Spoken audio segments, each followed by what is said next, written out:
Spięliśmy się łącznie na 290 metrów. Mieliśmy pokonać ponad 1400 schodów, ale trochę oszukiwaliśmy, bo skorzystaliśmy też z wind. Pokażemy Wam niezwykły szlak Silezjanka, czyli wieże widokowe, które odnajdziesz na pograniczu polskim i czeskim. Te tradycyjne, ale i całkiem nietypowe.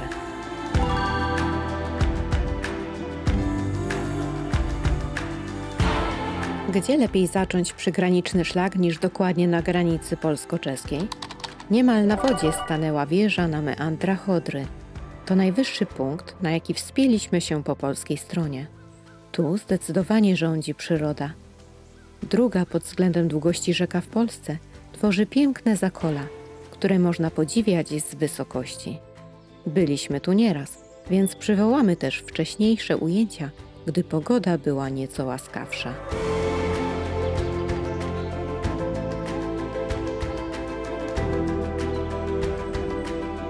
Silezjanka to nie tylko typowe stalowe wieże.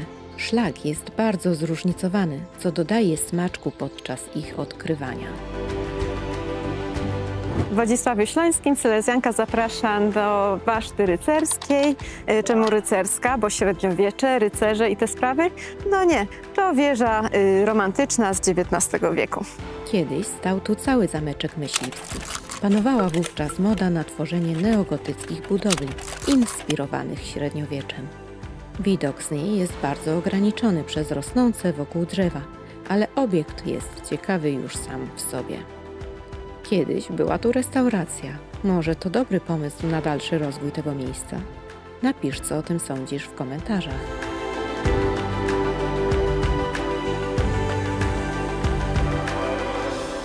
Tymczasem zmierzamy do Republiki Czeskiej.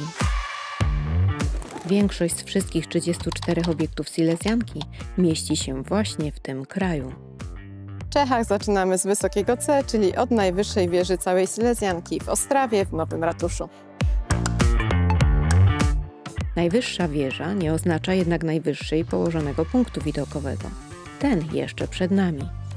Na wieżę ratuszową prowadzi ponad 400 schodów, więc pewno zrozumiecie, że skorzystaliśmy z windy. Na horyzoncie malują się Beskidy, a przy pięknej pogodzie nawet szczyty Jesieników czy Małej Fatry. Wstęp tutaj jest płatny. Podobnie jest z innymi wieżami u naszego południowego sąsiada. Tak dochodzimy do najbardziej interesującego obiektu na całym szlaku. W Ostrawie jest jeszcze druga wieża widokowa należąca do Silezjanki. Ta jest całkiem nietypowa, bo powstała na terenie dawnej huty. Dzisiaj stoi tu wysoka wieża na ponad 70 metrów i jest czymś naprawdę efektownym i wow. Mówię to w połowie drogi na szczyt. To Bolt Tower. Na terenie dawnego kompleksu górniczo-hutniczego Witkowice Dolne. Jako punkt widokowy został wykorzystany tu wielki piec, który kiedyś był używany do produkcji surówki hutniczej. Nazwa zawiera dwie ciekawostki. Bolt po angielsku to śruba i taki też kształt ma dojście na sam szczyt. A znasz sprintera Usaina Bolta? On osobiście ochrzcił tę wieżę. No i jesteśmy na samym szczycie. Dojście budzi trochę adrenaliny, ale wcale nie ma tak źle. Dziurawe podłoże, więc dla niektórych to jest utrudnienie. Ale widoczki są fajne, co prawda industrialne, ale to też jest ciekawe. Na szczycie jest kawiarnia. Aby tu wejść, trzeba wykupić bilet. Za to można podziwiać te rozległe widoki. Można też kupić bilet na zwiedzanie całego przemysłowego kompleksu wraz z muzeum i innymi atrakcjami. Jako kontrę do tego przemysłowego pejzażu wrzucimy raciborskie arboretum. Będzie przyrodniczo i najłatwiej na szlaku.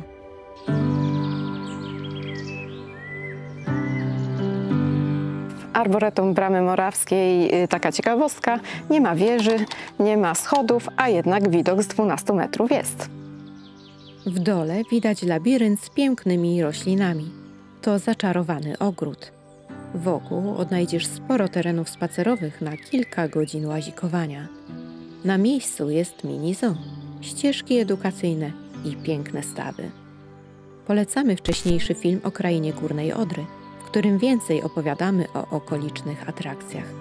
Przy okazji nie zapomnij o łapce w górę.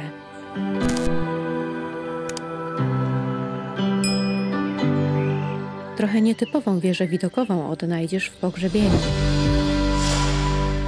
Dobrze z niej widać Bramę Morawską, czyli obniżenie pomiędzy Sudetami i Karpatami. Prócz znaczenia klimatycznego, kiedyś miała ogromne znaczenie komunikacyjne.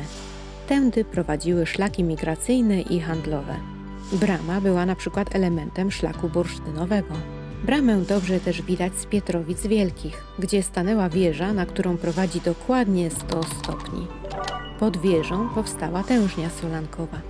Ale warto się też przespacerować do pobliskiego drewnianego kościółka z XVII wieku.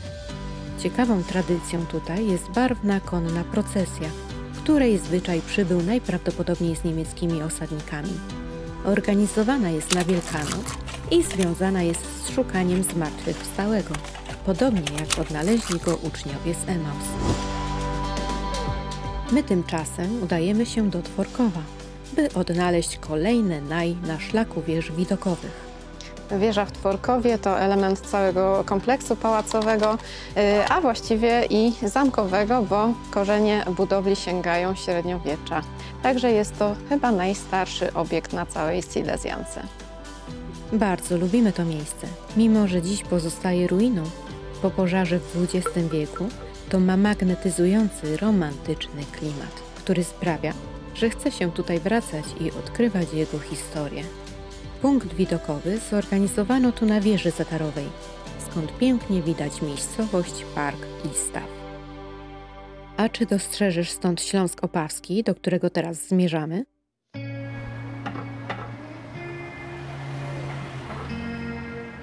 Jesteśmy na wieży ratusza w Opawie.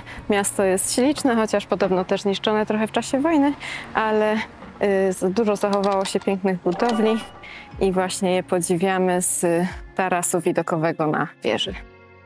Wstęp na taras jest płatny, choć to najmniejszy koszt spośród wszystkich naszych płatnych propozycji. Niestety punkt dostępny jest tylko w soboty, od kwietnia do września. To ciekawe miasto w Republice Czeskiej, aż prosi się o naszą powtórną wizytę, bo zdaje się być bardzo urokliwe.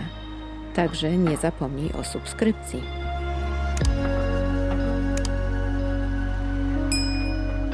Opawa to nieformalna stolica Śląska Opawskiego, będącego historycznie częścią Górnego Śląska.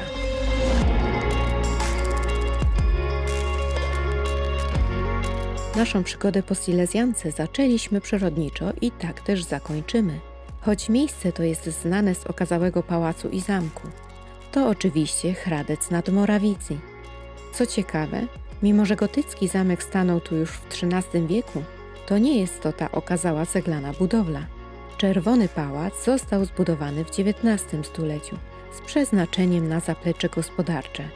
Dawny zamek z biegiem lat został przebudowany na biały pałac.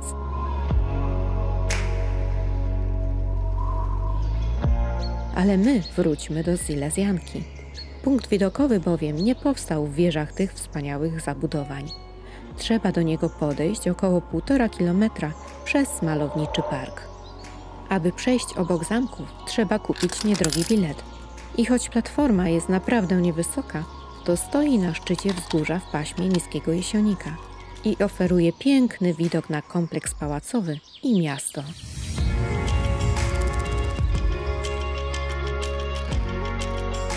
Oko naszego drona ziemowita jeszcze szerzej pokazało nam urok okolicy.